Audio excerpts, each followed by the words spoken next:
28 years of marriage. Then divorce papers arrived. My husband didn't just leave me, he systematically stole everything, even the memories we built in our home. He wanted me broken, watching him walk away with his young secretary. I stood silent, but my heart was screaming. They thought they'd won, but this was just the beginning. Like, share, and let us know where you are listening from so I can share my complete story. The crisp white paper in Eleanor Vance's hands felt like a death warrant. It wasn't the weight of the document itself, but the immense, crushing weight of 28 years of marriage, summarily reduced to the cold, impersonal language of legal dissolution. Her fingers trembled slightly as she traced the confident, almost arrogant flourish of David's signature.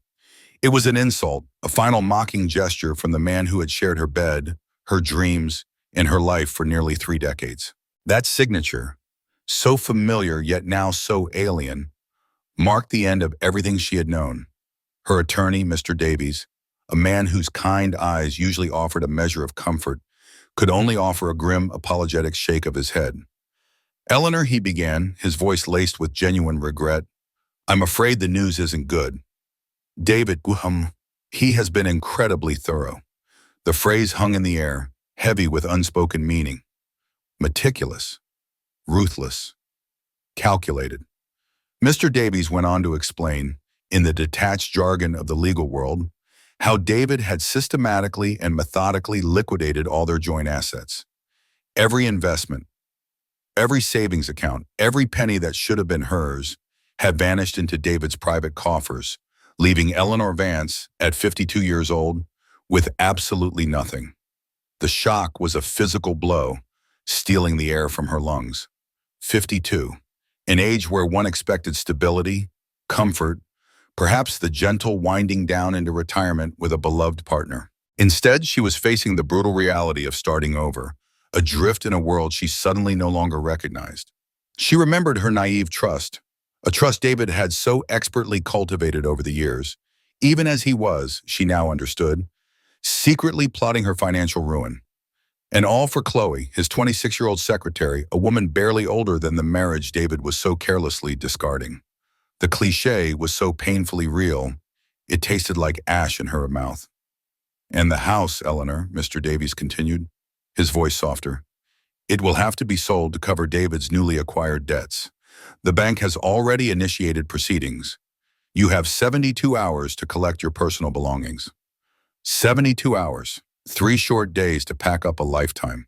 The home they had built together, the place where they had celebrated Christmases, hosted countless family dinners, nurtured a life rich with shared history, it was no longer hers. It was merely collateral for David's selfish escapades. A wave of nausea washed over her. Just months ago, she had spent countless evenings poring over travel brochures, researching exotic cruise destinations. She had dreamt of celebrating their 30th wedding anniversary, picturing herself and David strolling on a sun-drenched deck, clinking champagne glasses. While she meticulously planned a future for them, a future built on love and commitment, David had been meticulously plotting her downfall, orchestrating her financial annihilation. Every hidden account, every secret transaction, a testament to his betrayal. The irony was a cruel, twisted joke. Her sister Sophia, bless her pragmatic heart, had tried to warn her. Eleanor, David's changed," Sophia had insisted, her brow furrowed with concern. "He's always on his phone, always out late, always a new excuse." But Eleanor, ever the optimist, ever the loyal wife, had dismissed her sister's anxieties as paranoia. She had defended David, making excuses for his increasingly distant behavior, clinging to the image of the man she thought she knew. The regret, sharp and bitter, now pierced her heart. The small town they lived in, usually a source of comfort and community, quickly turned into a suffocating cage of whispers and pity. Friends, once so close, began to disappear. Invitations stopped arriving. Social gatherings felt like trials, their eyes either darting away in discomfort or lingering with a morbid curiosity. She was no longer Eleanor Vance, David's wife, a respected member of the community. She was simply the discarded woman, the wronged wife, a pariah in her own life. On the last day, as the 72 hours dwindled to mere minutes, David arrived. He strode into the echoing emptiness of their former home, looking unnervingly younger, revitalized. His expensive suit, perfectly tailored, highlighted a physique that had clearly benefited from gym sessions she knew nothing about. He wasn't there for memories or for a final somber farewell. He methodically collected his golf trophies from the study, carefully placing them in a new gleaming leather bag. Not a single glance at the empty frames where family photos once hung, not a flicker of sentiment for the life he was so casually abandoning. He paused by the front door, the heavy golf bag slung over his shoulder, a ghost of a smile playing on his lips. "You'll be fine, Eleanor," he said, his voice flat, devoid of any genuine concern. The words, hollow and dismissive, ignited a fire in Eleanor's soul. He wanted to see her break, to witness the tears, the despair, but she wouldn't give him the satisfaction. Her spine straightened, her chin lifted. A silent promise solidified within her she would not break. When the door finally closed behind him, the silence that enveloped the house was absolute, deafening. The last vestiges of David's presence had vanished, leaving only a vast, aching emptiness. Eleanor stood in the center of the living room, surrounded by the ghosts of a life that was no longer hers. And then, the dam broke. The tears held back for weeks, for months, finally streamed down her face, hot and relentless. She wept not just for the lost marriage, for the betrayal, but for the trusting, naive woman she had once been, for the future that had been so cruelly snatched away. The next morning, the stark reality of her situation hit hard. Her bank account held a paltry $2,300. It was all she had in the world. Her gaze fell upon her left hand, upon the simple gold band that had symbolized enduring love. It was a tangible link to a past that was now a lie. With a deep breath, a silent eulogy to what was lost, she carefully removed her cherished wedding ring. The pawn shop owner, a man with weary eyes, offered her $800. It felt like a sacrilege, selling a piece of her soul, but necessity was a harsh mistress. With the combined sum of $300, a meager sum to rebuild a life, Eleanor made a decision. She would leave. This town, with its judgmental stares and pitying whispers, held nothing for her anymore. She walked to the train station, a place of transient goodbyes and hopeful new beginnings. "One-way ticket to Denver, please," she said, her voice steady. Denver, a distant city, a fresh start, a place where no one knew her story, where she could become someone new, free from the shadow of David Vance and the wreckage he had left behind. 28 years of marriage, then divorce papers arrived. "My husband didn't just leave me. He systematically stole everything, even the memories we built in our home. He wanted me broken, watching him walk away with his young secretary. I stood silent, but my heart was screaming." They thought they'd won, but this was just the beginning. Like, share, and let us know where you are listening from so I can share my complete story. The train station was a desolate cavern of echoing cold, a fitting reflection of Eleanor's inner world. Outside, a fierce snowstorm raged, whipping crystalline shards against the grimy windows and coating the platform in a thick, unforgiving blanket of white. Each gust of wind that whistled through the gaps in the old brick building felt like a physical assault, a brutal reminder of her exposed vulnerability. Eleanor clutched her single suitcase, its worn fabric a testament to years of careful use, and her equally battered purse. These two meager items contained the sum total of her worldly possessions, the tangible remnants of a life that had been systematically stripped away. The weight of them, light as they were, felt impossibly heavy in her hands. She found a bench near a sputtering, inefficient heater, its warmth barely reaching beyond its immediate radius. Her gaze drifted across the nearly empty waiting room, catching on a figure huddled on a distant bench. It was an elderly man, his shoulders hunched, his thin coat offering little protection against the biting chill. He was Henry Sterling, though Eleanor wouldn't know his name until later. He shivered uncontrollably, his hands fumbling through his pockets with a frantic, desperate energy, as if searching for something vital that had vanished. A familiar ache settled in Eleanor's chest as she watched him, the ache of utter defeat, of a spirit worn thin by life's cruelties. She knew that posture intimately. It was the one she'd worn for weeks. Her own situation was dire. After the train ticket to Denver, Her entire financial portfolio had dwindled to precisely $10.73. Every penny was accounted for, a stark ledger of her ruin. Yet despite her own destitution, an insistent tug in her heart urged her forward. The man's need seemed so immediate, so raw, that it momentarily eclipsed her own crushing despair. Hesitantly, Eleanor rose from her bench, her tired legs protesting, and walked towards him.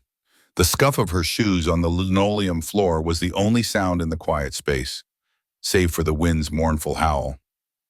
"Excuse me," she began, her voice a little shaky. "Are you all right?" Henry startled, his head snapping up. His eyes, though clouded with age and weariness, held a flicker of surprise, then something akin to shame. He quickly averted his gaze, his shoulders slumping further. It was that gesture, the sudden defensiveness, the complete capitulation to misfortune, that resonated deeply within Eleanor. It mirrored the profound sense of hopelessness she had felt when Mr. Davies delivered the news of David's betrayal. She saw her own recent past reflected in his slumped shoulders. After a moment of silence, Henry sighed, a sound that seemed to carry the weight of years of struggle. "My wallet," he mumbled, his voice raspy with cold and embarrassment. "I must have misplaced it, and I haven't eaten since yesterday." His words, delivered with a quiet dignity despite his predicament, struck a chord in Eleanor's memory.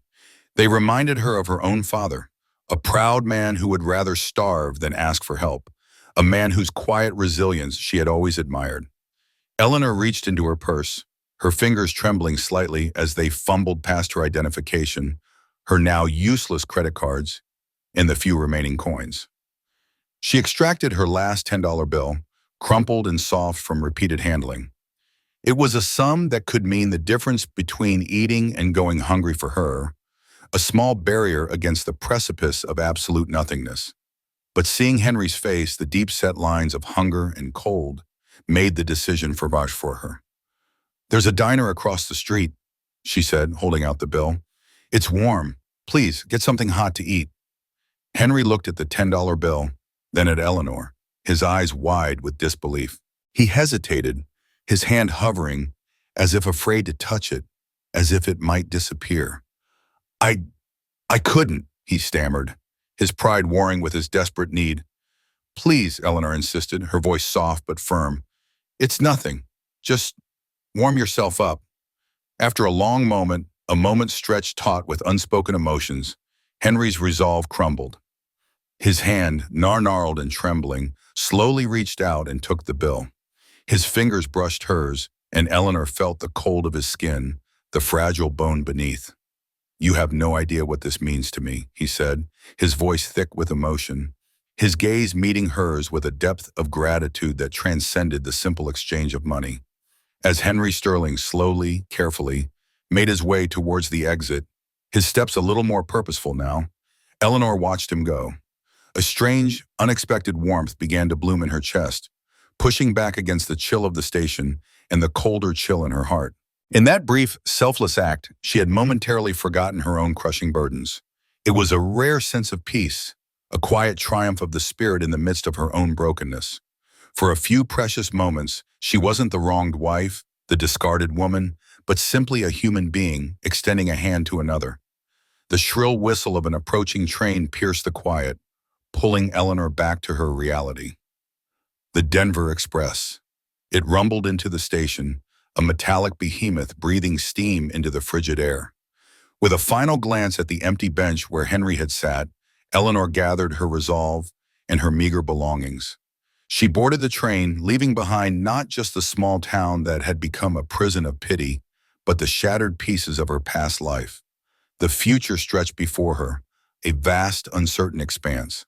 But the simple act of kindness, the silent, trembling gesture of generosity, had rekindled something within her that she thought was lost forever. It was a fragile ember of hope, a whispered affirmation that goodness still existed in the world, even if only in small, unexpected pockets. She had given away almost everything, yet felt inexplicably richer. Eleanor settled into her seat, watching the snow-covered landscape blur past the window, completely unaware that this $10 offering, made from the depths of her own despair, was not an end but a pivotal beginning. She had no idea that this simple act would change everything. 28 years of marriage, then divorce papers arrived. My husband didn't just leave me, he systematically stole everything, even the memories we built in our home. He wanted me broken, watching him walk away with his young secretary. I stood silent, but my heart was screaming. They thought they'd won, but this was just the beginning. Like, share, and let us know where you are listening from so I can share my complete story. Denver in the biting grip of January was an unforgiving metropolis. Eleanor stepped off the train, the last vestiges of warmth from the carriage quickly leached away by the frigid air that sliced through her thin coat. The station, bustling with commuters wrapped in thick parkas, felt overwhelmingly alien. Her single suitcase seemed to mock her with its lightness. In her purse, after the train ticket and her moment of impulsive generosity, lay a paltry 73 cents. 73 cents and absolutely nowhere to go. The vastness of the city, once a symbol of new beginnings, now loomed as an immense, indifferent void. The weight of desperation pressed in. For a moment, pride, that stubborn, foolish companion, warred with survival, but the cold gnawing at her bones and the emptiness in her stomach quickly quelled any lingering resistance. Swallowing the bitter pill of her circumstances, Eleanor approached a station attendant, her voice barely a whisper. "Could you please tell me how to get to the nearest homeless shelter?" The words felt foreign, shameful, yet necessary. The attendant, a kind-faced woman with tired eyes, pointed her towards the Denver City Mission, offering a concise 8-block route. Each of those 8 blocks felt like an odyssey. The steady snow, now falling softly but relentlessly, muffled the city's sounds, creating a surreal quiet that amplified Eleanor's thumping heart. Her worn shoes offered little traction against the icy pavement, and her breath plumed in frosty clouds with every weary step. The wind, cutting through her clothes, was a constant, unwelcome companion, reminding her of her homelessness. By the time the low brick building of the Denver City Mission appeared through the swirling flakes, Eleanor's limbs ached, her face was numb, and her spirit felt perilously close to breaking. The shelter, though clearly worn by countless seasons and countless lives, exuded an unexpected, almost palpable warmth. A simple, hand-painted sign above the entrance, weathered by the elements, proclaimed, "All are welcome." Those 3 words, so straightforward, so utterly devoid of judgment, struck Eleanor with an force that nearly brought her to tears. It was a lifeline, a promise of sanctuary, a stark contrast to the rejection and coldness she had recently faced. She pushed open the heavy wooden door, stepping from the literal cold of the street into the figurative warmth of acceptance. Inside, the air was thick with a complex tapestry of smells, the antiseptic sharpness of disinfectant, the comforting aroma of cooking food, and a more subtle human scent that spoke of many bodies and many stories. The quiet hum of hushed conversations, the rustle of clothing, and the occasional creak of a floorboard created a low, constant buzz, the sound of survival. A young man with a kind smile, Daniel, a staff member, directed her to the intake desk. The woman behind it, her face etched with compassion, guided Eleanor through the humbling process. Name, date of birth, last known address, which Eleanor hesitantly gave as David's, and then the most difficult question, reason for homelessness? Eleanor paused, her pen hovering, then simply wrote one word, divorce. It felt inadequate, yet wholly encompassing. She was led to the dormitory, a large, dimly lit room filled with rows of metal cots, each meticulously made up with a thin blanket and pillow. Each cot, she realized, represented a life, a story, a person brought to their lowest point, seeking refuge. The room, though utilitarian, radiated a shared humanity, a silent understanding among its temporary inhabitants. "You're between Olivia and Beatrice," Daniel informed her, pointing to 2 empty cots in the middle row. A kind-faced young woman with bright, alert eyes and a surprisingly resilient smile was already sitting on the cot to Eleanor's left. "Hi, I'm Olivia," she said, extending a hand. "Welcome." Next to her, on the other side, was an older woman, Beatrice, whose eyes, though tired, held a spark of wisdom. She had been there for 3 weeks, Eleanor would soon learn. Olivia, sensing Eleanor's disorientation, leaned in conspiratorially. "First night's always the hardest," she whispered, a veteran of this temporary world. "Just breathe. And here's a tip. Keep your valuables in your pillowcase. It's safer than under the mattress. Eleanor nodded, grateful for the practical advice, a small anchor in the churning sea of her new reality. Beatrice, who had been listening quietly, added, Olivia's right. This place takes some getting used to. I ended up here when my disability checks got held up. Lost my apartment, couldn't pay rent. She sighed, a sound of weary resignation. Bureaucracy moves slow, but hunger moves fast. Her words hung in the air, a stark reminder of the fragile threads that held people's lives together. That night, Eleanor lay awake on her cot, the thin blanket doing little to ward off the chill that seemed to seep into her very bones. The dormitory was a symphony of hushed coughs, quiet sobs, and the soft rustle of restless sleepers. She listened to the women around her, their quiet breathing, each one a testament to resilience, a flicker of strength in the darkness. Her thoughts drifted to Henry Sterling, the elderly man at the train station. She hoped, with a fervent ache, that he had found warmth, that her meager $10 had truly made a difference for him. The act of kindness, in retrospect, felt like a distant, brighter memory. Morning brought the clatter of trays and the communal breakfast of oatmeal, thick and lukewarm, but nourishing. With the food came the unspoken rules of shelter life, passed on through whispered conversations and shared glances. Where to go during the day when the shelter closed. The public library, warm and filled with books, a quiet haven. Which churches offered free lunch programs, a different one each day.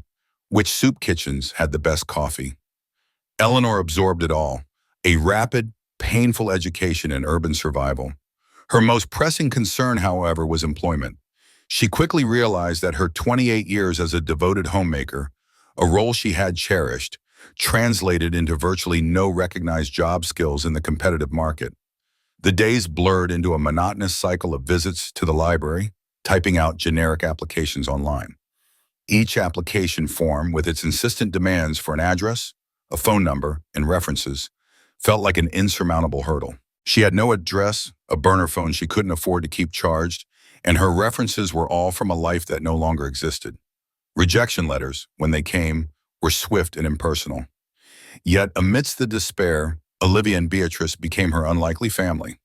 Olivia, with her boundless optimism despite her own struggles, shared stories of her dreams of going back to school. Beatrice, with her weathered wisdom, offered quiet comfort and practical advice. They were a testament to the enduring human spirit, each with dreams deferred but not destroyed, each a glimmer of hope in the heart of the storm. 28 years of marriage, then divorce papers arrived. My husband didn't just leave me, he systematically stole everything, even the memories we built in our home. He wanted me broken, watching him walk away with his young secretary. I stood silent, but my heart was screaming. They thought they'd won, but this was just the beginning. Like, share, and let us know where you are listening from so I can share my complete story. It was Eleanor's third night at the Denver City Mission, and the rhythm of shelter life was already beginning to feel strangely familiar. The rustle of thin blankets, the soft murmurs of sleep, the distant sounds of the city. They had replaced the quiet solitude of her old life. She was just settling onto her cot, pulling the scratchy wool blanket around her, when a sudden commotion erupted near the front desk. A hush fell over the dormitory as heads turned, a collective sense of unease rippling through the room. Unexplained disruptions were rarely good news in this transient world. Through the large, frosted glass panels of the main entrance, Eleanor caught a glimpse of flashing red and blue lights. Her heart seized. Police? Had something happened? But as the lights resolved themselves, she saw that they weren't from police cruisers. Instead, a sleek, imposing black limousine, long and impossibly shiny, was parked directly outside the shelter's entrance, its presence an anachronism in this humble setting. Then, Daniel's voice, clear and surprisingly urgent, cut through the sudden silence. Eleanor Vance? Is there an Eleanor Vance here? His eyes scanned the dormitory, his expression a mix of bewilderment and caution. Eleanor froze. Her name, spoken aloud in this place by Daniel for something clearly out of the ordinary.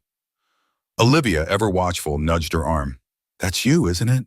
She whispered, her eyes wide with curiosity and a touch of apprehension. Before Eleanor could fully process the question, the heavy door swung open, revealing a man who seemed to have stepped straight out of a magazine. He was tall, impeccably dressed in a crisp black suit, his movements radiating an air of quiet authority. This was Arthur Thompson, though Eleanor wouldn't know his name yet. He scanned the room with a calm, discerning gaze, his eyes moving past the rows of cots, past the weary faces, until they landed directly on Eleanor. Their gazes locked. He walked with an unhurried, deliberate pace towards her cot, his presence commanding attention without uttering a word. When he finally stopped a few feet away, his voice was smooth, cultured, and surprisingly gentle. "Mrs. Vance," he said, and the respectful address felt utterly foreign after weeks of being Eleanor, the discarded woman. "My name is Arthur Thompson. I'm an assistant to James Crawford. I'm here on behalf of someone you helped a few days ago." Eleanor's mind raced, a whirlwind of confusion and fear. James Crawford? She didn't know anyone by that name. Helped someone? The only person she had helped recently was... No, it couldn't be. This had to be a mistake. Perhaps he had the wrong Eleanor Vance. I think you have the wrong person," she stammered, her voice thin and uncertain. "I don't know any James Crawford." Arthur Thompson offered a faint, reassuring smile. "There's no mistake, Mrs. Vance," he replied, his tone firm yet understanding. "Mr. Sterling, Henry Sterling, from the train station, he has been quite anxious to find you." The pieces clicked into place, slowly, disbelievingly. The old man, the $10.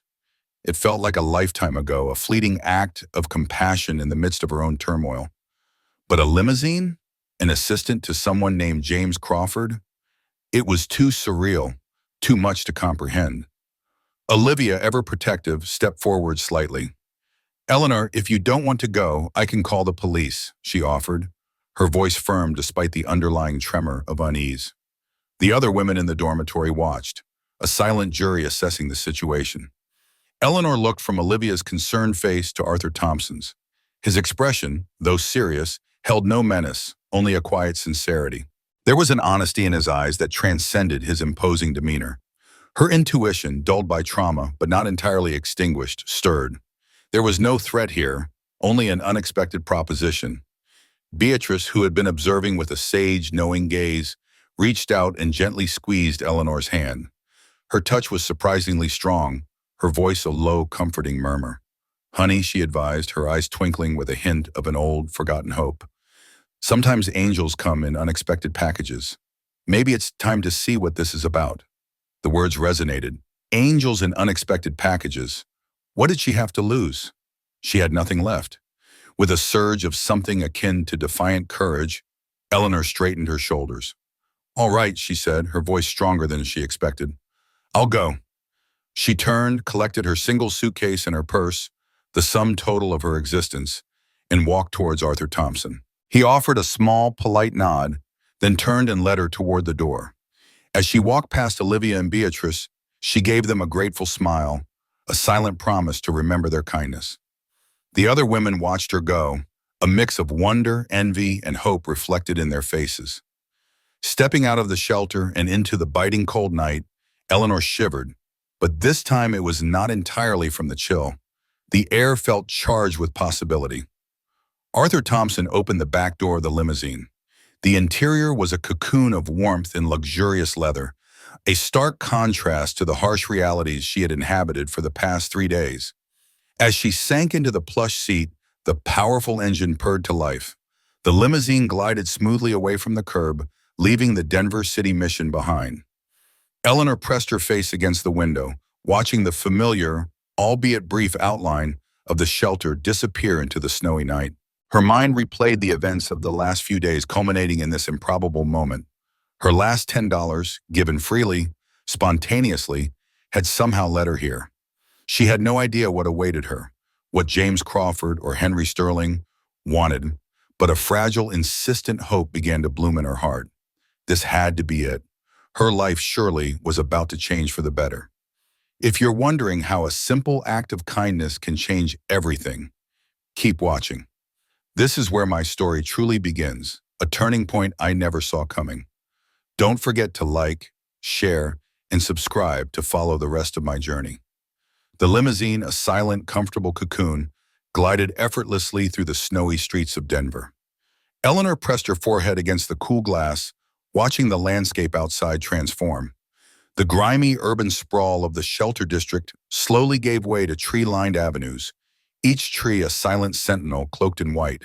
Then came the homes, not just large but magnificent, sprawling estates hidden behind manicured hedges and wrought iron fences, their windows glowing with the promise of warmth and prosperity. It was a world Eleanor once belonged to, or at least had been adjacent to, a world of comfortable suburban living with David. But now it felt utterly alien, a distant galaxy she had been irrevocably ejected from. Arthur Thompson's voice was a calm murmur beside her. "We're going to Mr. Sterling's home now, Mrs. Vance. He's quite eager to see you again." Eleanor could only nod, her mind still reeling, trying to reconcile the shivering old man at the train station with the mysterious figure who now sent a limousine to find her. Moments later, the car slowed, turning off the main road and passing through a set of massive, ornate iron gates that opened with a silent, automatic grace. Eleanor gasped. Before them, nestled amid snow-laden pines and impeccably sculpted grounds, stood a stone mansion. It was breathtaking, more akin to a grand country estate in the English countryside than a residence in Colorado, its windows casting a warm, inviting glow against the deepening twilight. A genuine gasp escaped her lips, a sound of pure wonder. Arthur noticed her reaction, a subtle smile touching his lips. "Mr. Sterling's is a very private man," he said, his tone softening slightly. "He values discretion above all else. Your act of kindness, however small it might have seemed to you, meant more to him than you could possibly imagine." His words were a gentle warning, a quiet prelude to what awaited her. The limousine pulled to a silent halt before the mansion's imposing front doors. Arthur stepped out first, opening Eleanor's door with a flourish. As she emerged into the crisp night air, the heavy oak doors swung inward, revealing a figure standing silhouetted in the soft light of the foyer. It was Henry Sterling.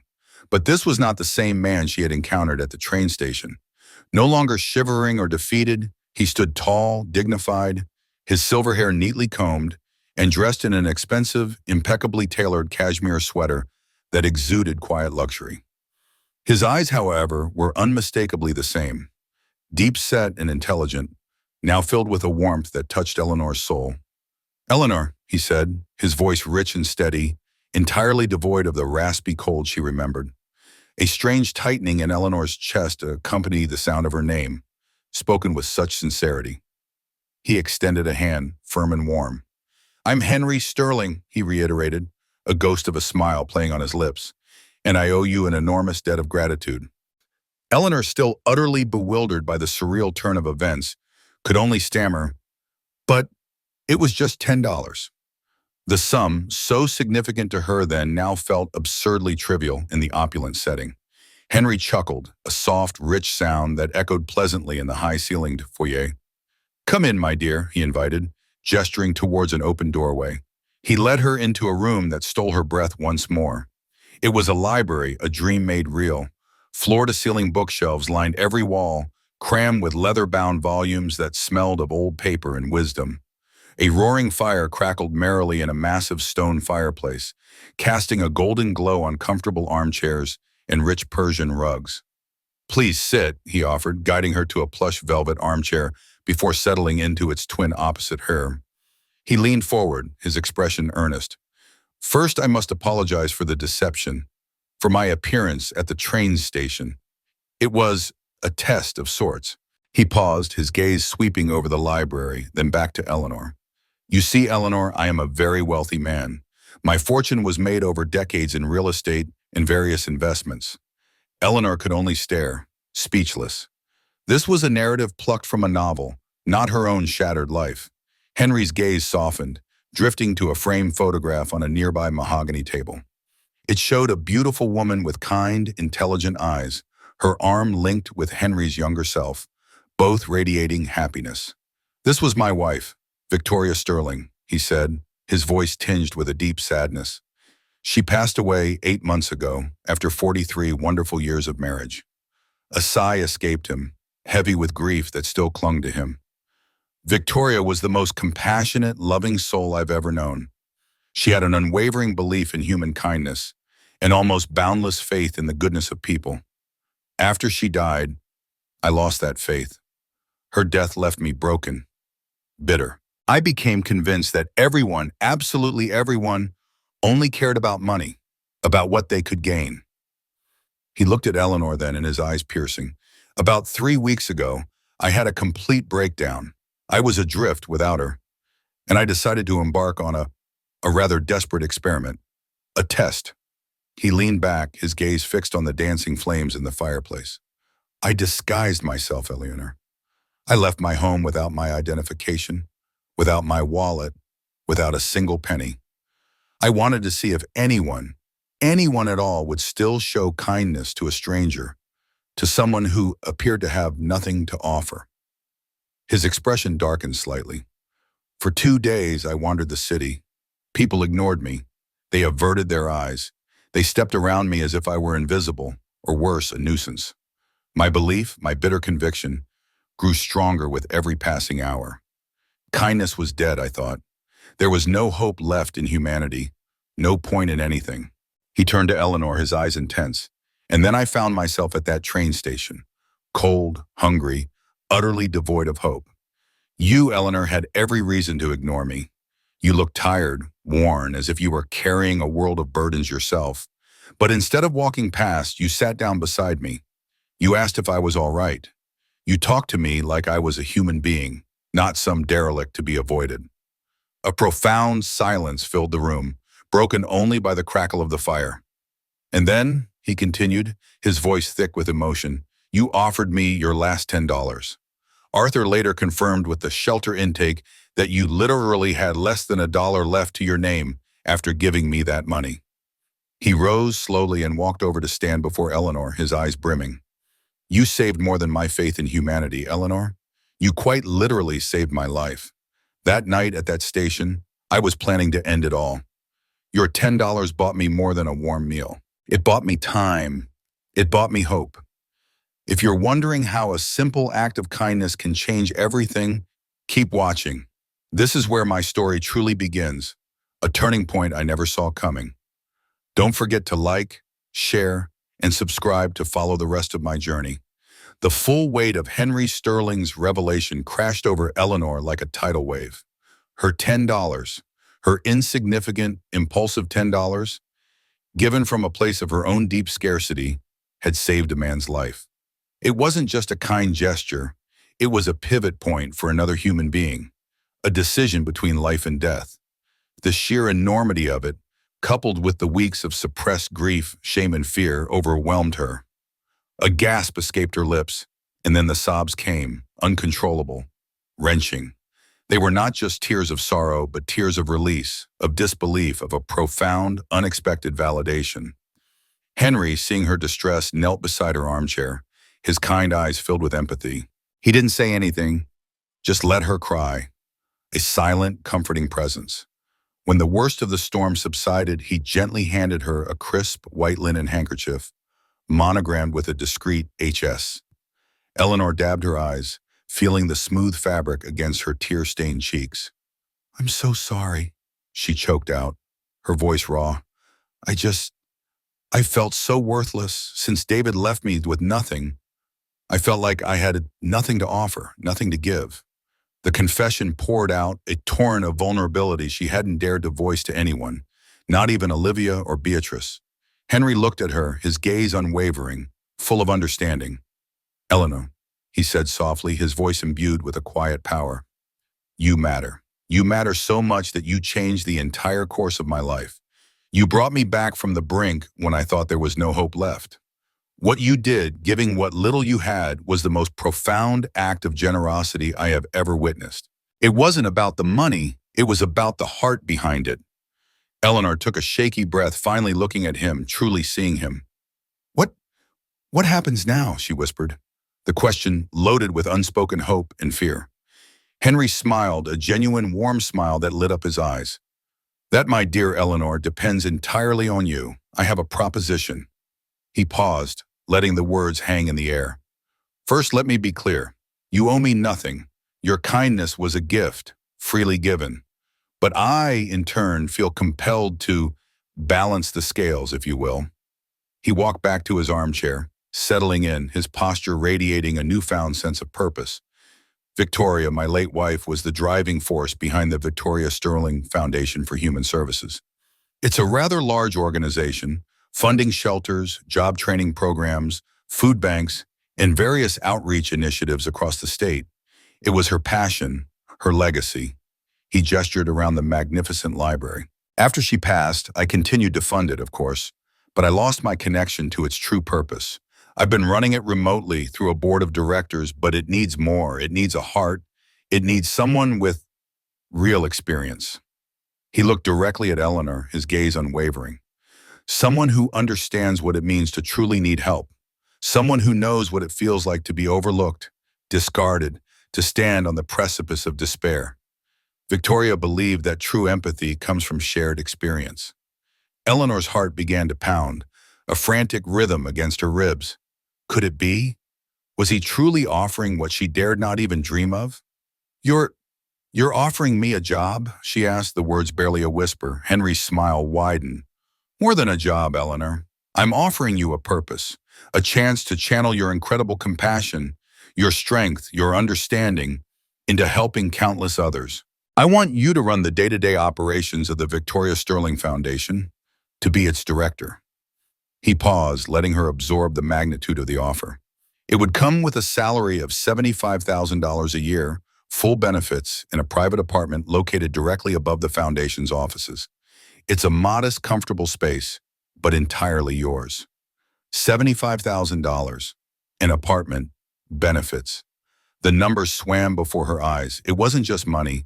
It was security, dignity, a foundation upon which to rebuild. More than that, it was a chance to matter again, to contribute, to use her experiences not as a burden, but as a source of strength. She, Eleanor Vance, the discarded wife, the woman with 73 cents, was being offered a chance to lead a foundation dedicated to helping others. The sheer unlikelihood of it all made her ask, but why me? I have no experience in this kind of work. I've been a homemaker for nearly 3 decades. The self-doubt, so deeply ingrained, resurfaced despite the incredible offer. Henry's smile remained gentle but firm.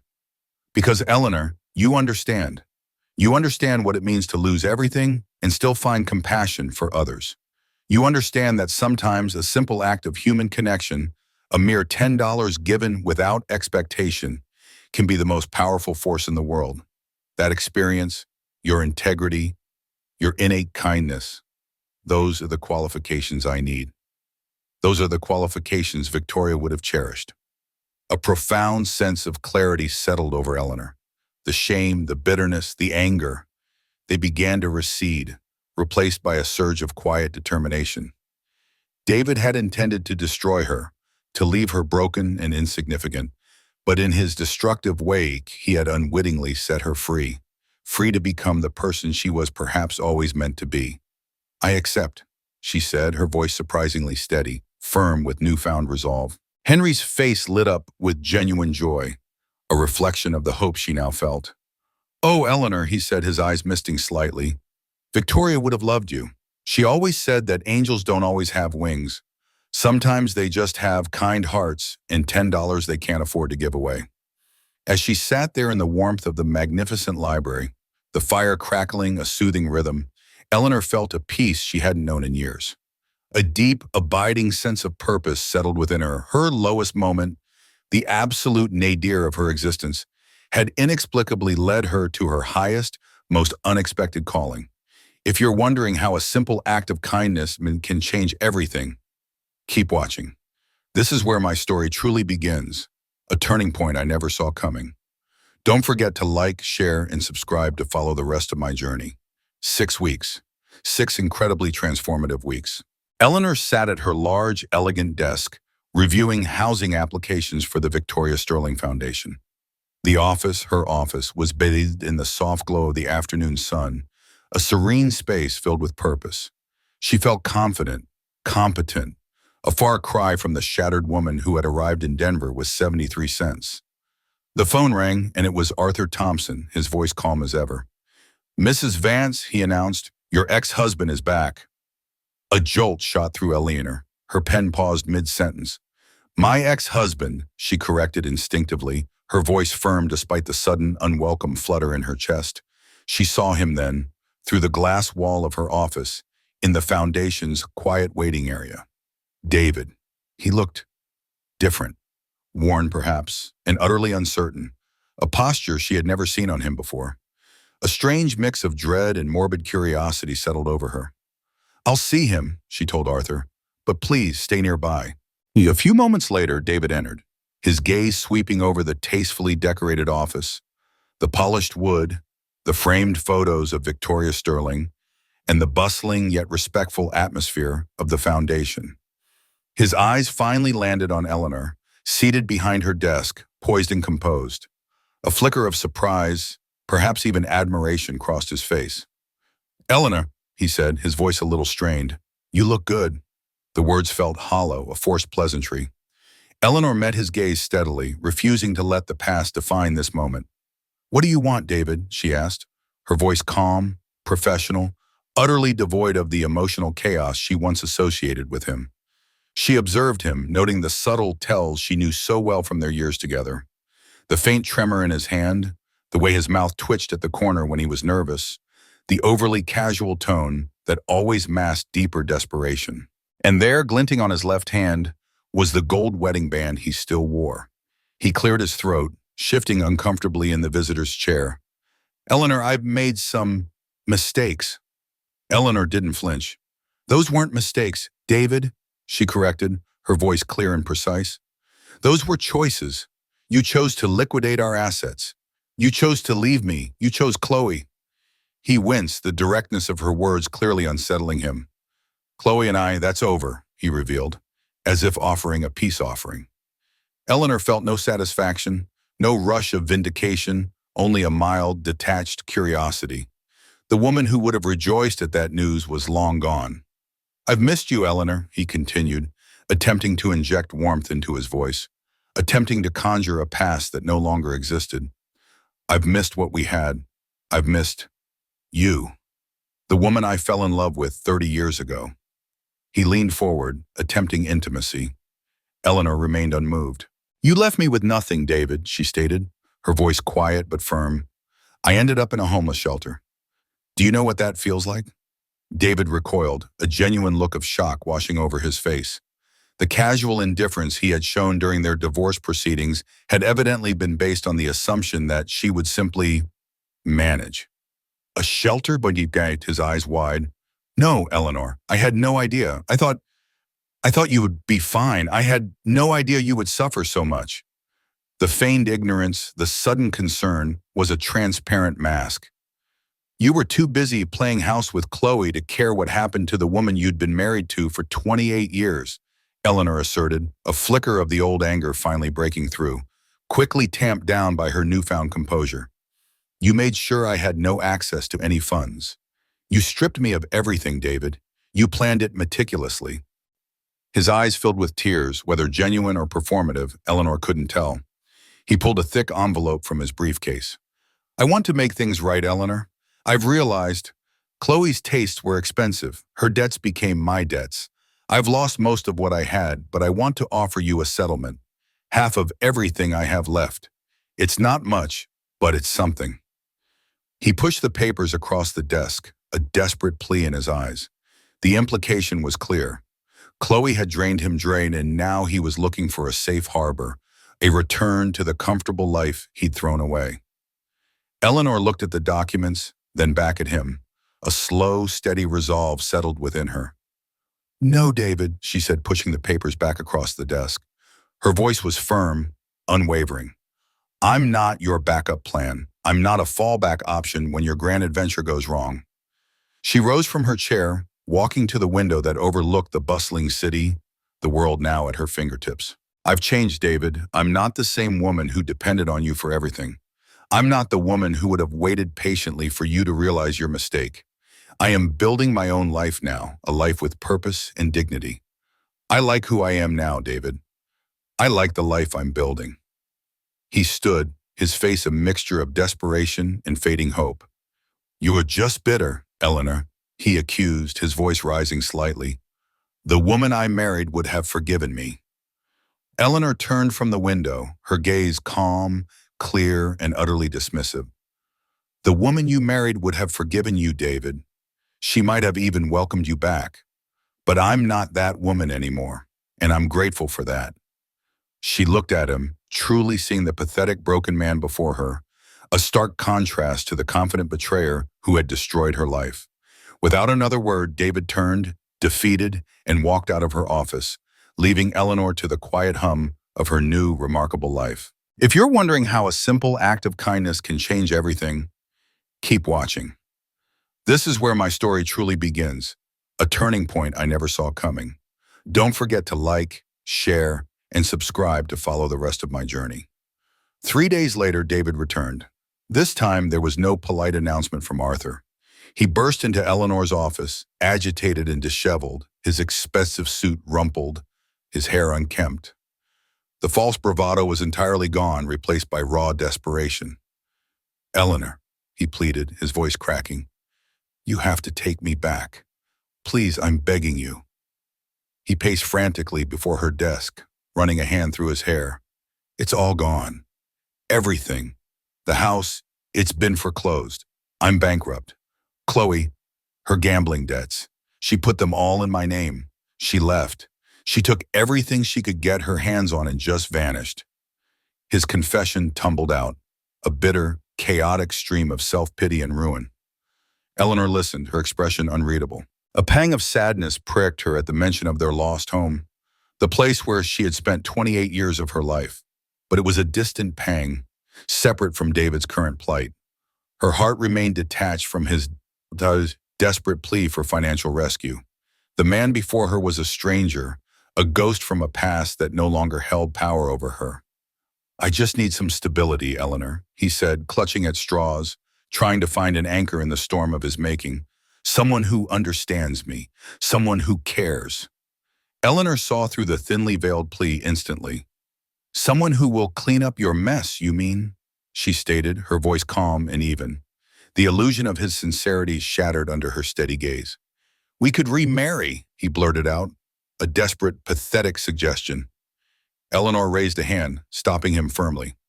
"No, David, you're not asking me to take you back because you love me. You're asking because you need someone to take care of you. You always have." His face flushed with anger. "That's what marriage is, people taking care of each other. I took care of you for 28 years. The words were a furious accusation, laced with self-righteous indignation. At this, Eleanor's own anger, long dormant, finally stirred. She leaned forward, her voice rising, but remaining controlled. "You took care of me? Is that what you call it? I managed your household, raised our family, entertained your clients, supported your career, and kept our life running smoothly, so you never had to lift a finger for anything outside of your work. I gave you a home. I gave you peace. I gave you stability. What did you give me, David? You gave me dependency. You made sure I couldn't survive without you, deliberately ensuring I had no skills, no finances, no identity outside of being your wife."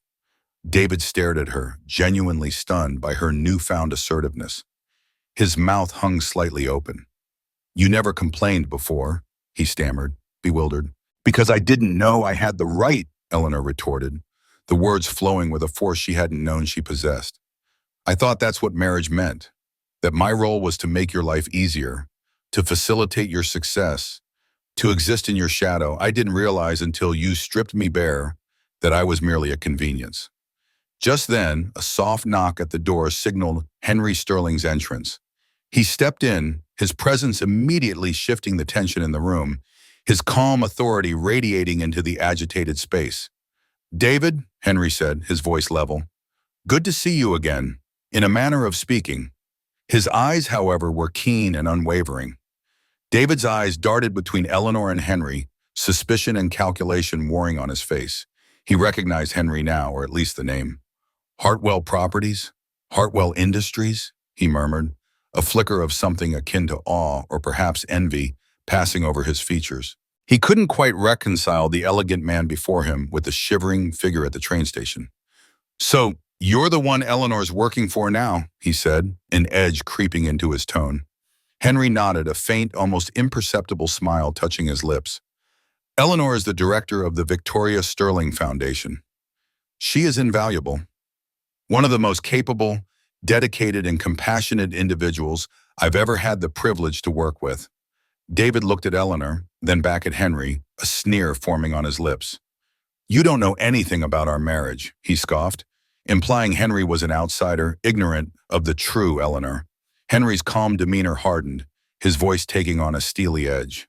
On the contrary, David, I know everything. I know she's one of the most compassionate, intelligent, and resilient people I've ever met.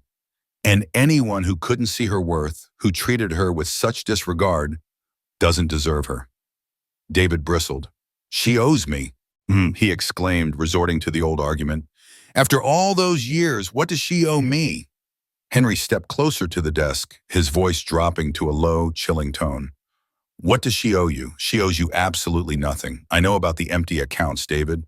I know about how you meticulously planned her financial ruin. I know she ended up in a homeless shelter because of your selfishness and betrayal. He paused, letting the words sink in, shattering David's carefully constructed narrative. And I know your house was indeed foreclosed this morning. I know about Chloe's gambling debts and that you filed for bankruptcy this afternoon. Henry's gaze was like a laser. Did you really think you could come here and manipulate Eleanor, or use her, without anyone checking into your situation? Defeated, David visibly slumped, the fight draining out of him. The weight of his lies and his ruin finally crushed him. He sank back into the chair, admitting in a broken voice, I have nowhere else to go, Eleanor. In that moment, Eleanor felt a genuine pang of pity for him, a flicker of shared humanity that transcended their fractured past. He was a truly lost soul. She walked around her desk and stood before him, her voice gentle but firm. I'm sorry you're going through this, David. Truly, but I can't be your solution. I cannot go back to that life. David looked up at her, his eyes hollow. I guess this is goodbye then. He paused, his voice barely audible. I did love you, Eleanor. Once. And I loved you, David, she acknowledged, the truth of it a bittersweet echo. But love isn't enough when it's not paired with respect, with loyalty, with basic human decency. He rose, a shell of the man he once was, and walked slowly to the door. As he opened it, he turned back, a strange look on his face. I'm glad you're not the woman I left behind, Eleanor. Then he was gone. Eleanor watched the door close, and a profound sense of relief, pure and unadulterated, washed over her. If you're wondering how a simple act of kindness can change everything, keep watching. This is where my story truly begins, a turning point I never saw coming. Don't forget to like, share, and subscribe to follow the rest of my journey. 1 year later, the grand ballroom of the Denver Hilton sparkled under the soft lights, filled with the cheerful hum of conversation and the clinking of glasses. Eleanor Vance, radiant in an elegant emerald dress, stood before a podium, the microphone feeling light and familiar in her hand. The Victoria Sterling Foundation's annual benefit dinner was an unqualified triumph, having raised over $200,000, a record-breaking sum that would fuel their mission for another year. Henry Sterling, distinguished and elegant in a tuxedo, stood beside her, a look of immense pride softening the lines around his eyes. Victoria would have been thrilled, he murmured to Eleanor, his voice low with emotion. Thrilled about you, Eleanor, about what you've built here. Indeed, in the past year, Eleanor's vision and tireless dedication had transformed the foundation. They had not only expanded their existing shelters and food banks, but had also opened a state-of-the-art job training center, a much-needed childcare facility for parents in their programs, and a comprehensive financial literacy program designed to equip individuals with the tools to rebuild their lives. Her proudest achievement, however, was the mentorship program, a network of volunteers offering guidance and support. Olivia, now a registered nurse and beaming with quiet confidence, was one of their most effective mentors, her own journey a beacon of hope for others. As Eleanor mingled, a young woman approached her, her eyes shining with gratitude. Mrs. Vance, she began, I just wanted to thank you. Isabel from the medical assistant program. I started my new job last week. Eleanor recognized Isabel, remembering her quiet determination from the training center. She offered a warm embrace, sharing in the woman's hard-won success. Later, Eleanor spotted Beatrice, looking healthier and happier than she'd ever seen her at the shelter. She was arm in arm with a kindly-looking gentleman. "Eleanor," Beatrice exclaimed, her eyes bright. "This is George, my husband." George shook Eleanor's hand warmly. "Thank you, Eleanor," he said sincerely, "for helping Beatrice navigate the system, for giving her a place to restart." Eleanor smiled, her heart full. "We helped each other, George. That's what family does." As the evening began to wind down, Henry approached Eleanor, a discreet, plain envelope in his hand. "This arrived for you today," he said, his voice gentle. "It's from David." The postmark indicated it came from a treatment program miles away. Eleanor's heart gave a slight lurch, but she took the letter with a steady hand. Later, in the quiet of her apartment above the foundation offices, she opened it. David's familiar handwriting, now neat and deliberate, filled the pages. He wrote of his journey through recovery, of confronting his destructive choices and selfish behavior.